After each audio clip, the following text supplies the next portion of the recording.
সমস্ত সাধুগুরু বৈষ্ণব এবং রাম ভক্তদের চরণে প্রণতি জানিয়ে তাদের চরণধুলির আশীর্বাদ নিয়ে শুরু করছি আজকের রামায়ণ। জয় শ্রীরাম, জয় শ্রীরাম, জয় শ্রীরাম। হরে কৃষ্ণ। আদি কাণ্ড। কৌশল্যার সন্তান আবির্ভাবের 13 দিন অতিবাহিত হলে মহারাজ দশরথের রাজপুরোহিত বশিষ্ঠ মুনি নামকরণ সংস্কার সম্পাদন করেন। তিনি কৌশল্যার পুত্রের নাম রাখেন রাম আর কৈকের পুত্রের নাম রাখেন ভরত। সুমিত্রার 2 পুত্রের নাম রাখেন লক্ষণ ও শত্রুঘ্ন। তারপর বশিষ্ঠ মুনি মহারাজ দশরথের 4 পুত্রের উপনয়ন অনুষ্ঠানের দায়িত্ব গ্রহণ করেন এবং যজ্ঞোপবীত ধারণ সংস্কার অনুষ্ঠানের মাধ্যমে তা সমাপ্ত করেন। বশিষ্ঠ মুনির তত্ত্বাবধানে থেকে 4 ভাই বৈদিক জ্ঞান ও যুদ্ধবিদ্যায় পারদর্শী হয়ে ওঠেন এবং তাদের মধ্যে ভগবত গুণাবলীর সমন্বয় ঘটে। জন্মের পর থেকেই রাম সব দিক থেকে অন্য ভাইদের চেয়ে এগিয়ে ছিলেন। স্বাভাবিকভাবেই তিনি মহারাজ দশরথের প্রিয়তম পুত্রে পরিণত হন। একইভাবে বাল্যকাল থেকেই লক্ষ্মণ রামের প্রতি অনুরক্ত ছিলেন। অনুরূপভাবে রাম ও লক্ষ্মণকে ছাড়া কোনো কিছু খেতে এমনকি ঘুমাতেও চাইতেন না। রাম যখন শিকারে বের হতেন লক্ষ্মণও সর্বদা তার সঙ্গে যেতেন। অপরদিকে ভরত ও শত্রুঘ্ন ছিলেন একে অপরের খুবই প্রিয় ও অবিচ্ছেদ্য। রাম, লক্ষ্মণ, ভরত ও শত্রুঘ্নের শিক্ষা সমাপ্তির পর মহারাজ দশরথ তাদের বিবাহের ব্যাপারে রাজপুরোহিত বশিষ্ঠের সঙ্গে পরামর্শ করতে লাগলেন।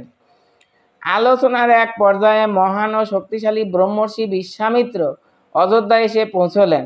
মহারাজ দশরথ ও বশিষ্ঠ তৎক্ষণাৎ তাদের আসন থেকে উঠে তাকে অভিবাদন জানালেন। বিশ্বামিত্র মুনিকে উত্তম রূপে পূজা করার পর রাজা দশরথ তাকে রাজপ্রাসাদে নিয়ে গিয়ে সিংহাসনে বসতে দিলেন। মহারাজ দশরথ বিশ্বামিত্রকে সম্ভাষণ জানিয়ে বললেন, হে সাধুশ্রেষ্ঠ, আপনার জন্ম মৃত্যু জয়ের প্রচেষ্টা সফল হোক। আমার বিবেচনায় আপনার আগমন হলো সম্ভাষণ সহ উপহার সামগ্রী লাভ, স্বহস্তে অমৃতধারার উপস্থিতি, দীর্ঘ অনাবৃষ্টির পর প্রবল বৃষ্টি দ্বারা সন্তানহীনের পুত্র লাভ, হারিয়ে যাওয়া গুপ্তধনের পুনরুদ্ধার অথবা উৎসবকালীন আনন্দ উপভোগের মতো।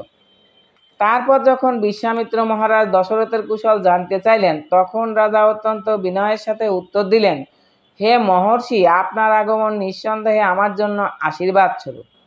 প্রকৃতপক্ষে আপনি আমাকে অনেক সম্মান প্রদান করেছেন। কৃপাপূর্বক আপনি আপনার অভিলাষ ব্যক্ত করলে আমি আপনার আগমনের উদ্দেশ্য পূরণে ব্রতী হই। কৃপাপূর্বক আপনি আপনার অভিলাষ ব্যক্ত করলে আমি আপনার আগমনের উদ্দেশ্য পূরণে ব্রতী হই। মহারাজ দশরথের অভ্যর্থনায় সন্তুষ্ট হয়ে বিশ্বামিত্র বললেন, আমি এক মহৎ যজ্ঞ সম্পাদনে নিয়োজিত ছিলাম এবং সেটা যখন প্রায় সম্পন্ন হতে যাচ্ছিল তখন মারীচ ও সুবাহু নামক 2 রাক্ষস যজ্ঞস্থলের রক্তমাংস নিক্ষেপ করে যজ্ঞানুষ্ঠান পণ্ড করে দিয়েছিল।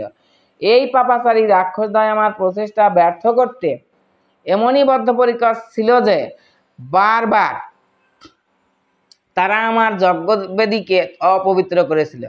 হে রাজন, এই ভয়ঙ্কর রাক্ষস দুটিকে বধ করে যজ্ঞ সফল করার জন্য আমি আপনার পুত্র রামকে আমার আশ্রমে নিয়ে যেতে এসেছি।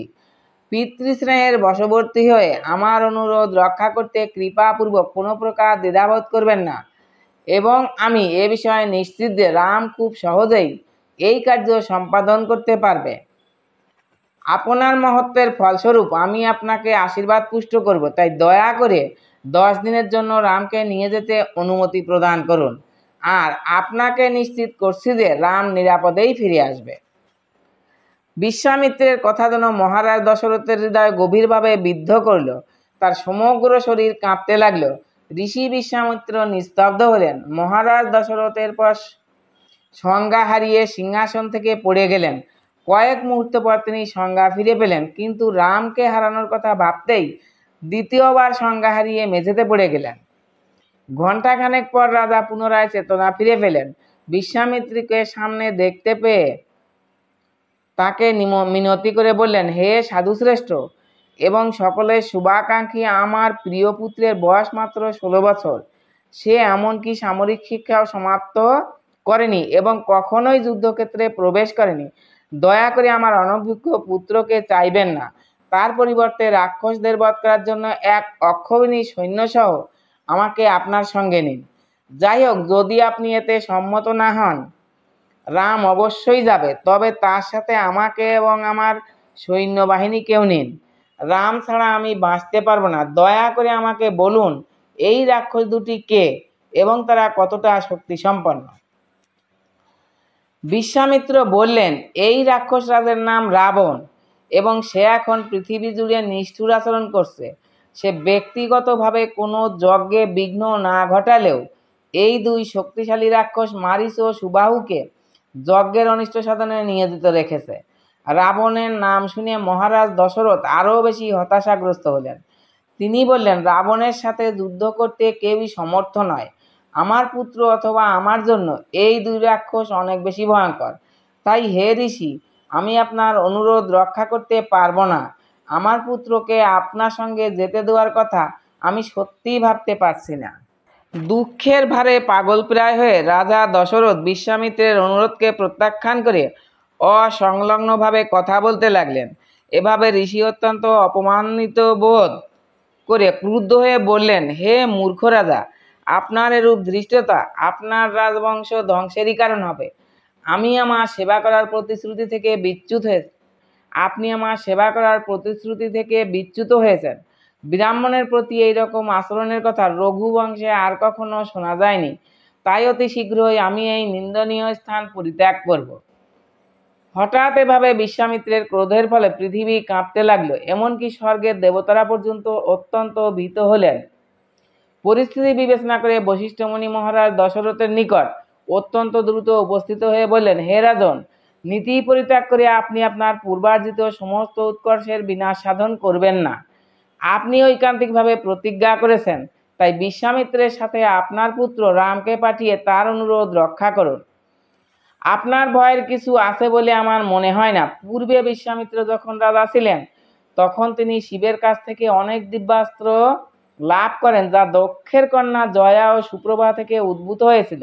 বিশ্বামিত্র অবশ্যই এই দিব্য অস্ত্রগুলো রামকে প্রদান করবেন এবং সেই সাথে রাক্ষসদের বধ করার জন্য প্রয়োজনীয় শক্তিও প্রদান করবেন। প্রকৃতপক্ষে বিশ্বামিত্র নিজেই মারিচ ও সুবাহুকে সহজেই বধ করতে পারতেন, কিন্তু তিনি শুধু আপনার পুত্র রামের মহিমা বৃদ্ধি করার জন্যই তার সহায়তা কামনা করছেন।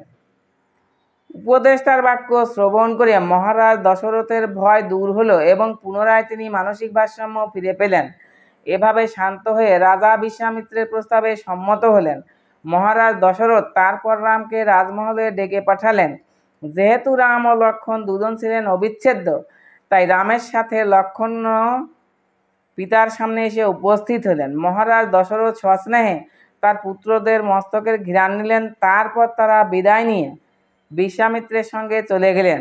বিশ্বামিত্র সামনে হাঁটছিলেন এবং রাম ও লক্ষ্মণ ধনুক হাতে তাকে অনুসরণ করছিলেন। রাজপ্রাসাদ ছেড়ে যাওয়ার সময় তাদের উপর আকাশ থেকে পুষ্পবৃষ্টি হচ্ছিল। সরযূ নদীর তীর বরাবর 12 মাইল হাঁটার পর বিশ্বামিত্র থেমে বললেন, প্রিয় রাম, পবিত্র হওয়ার জন্য কিছু জলপান করো। আমি এখন তোমাকে বল এবং অতিবল নামক দুটি মন্ত্র শেখাবো। এই মন্ত্র দুটি শিখলে তুমি ক্লান্তি ও বার্ধক্যের প্রভাব থেকে মুক্ত হবে এবং তুলনাহীন জ্ঞান ও বল লাভ করবে। যদিও আমি জানি যে এই গুণসমূহ তোমার মধ্যে ইতিমধ্যেই বর্তমান, তবুও তোমার উপকারের জন্য আমি এই মন্ত্রগুলো তোমাকে জানাচ্ছি। মন্ত্র লাভ করার পর ভগবান রামচন্দ্র সহস্র সূর্যের দীপ্তি ছড়ালেন। মন্ত্র লাভ করার পর ভগবান রামচন্দ্র সহস্র সূর্যের দীপ্তি ছড়ালেন। তারপর তারা সরযূ ও গঙ্গা নদীর তীরে আনন্দে রাত্রি যাপন করলেন। সেখানে একজন ঋষির আশ্রম দেখে রাম সে সম্পর্কে জানতে চাইলেন। বিশ্বামিত্র জানালেন, এখানেই ভগবান শিব কামদেবকে ভস্মে পরিণত করেন।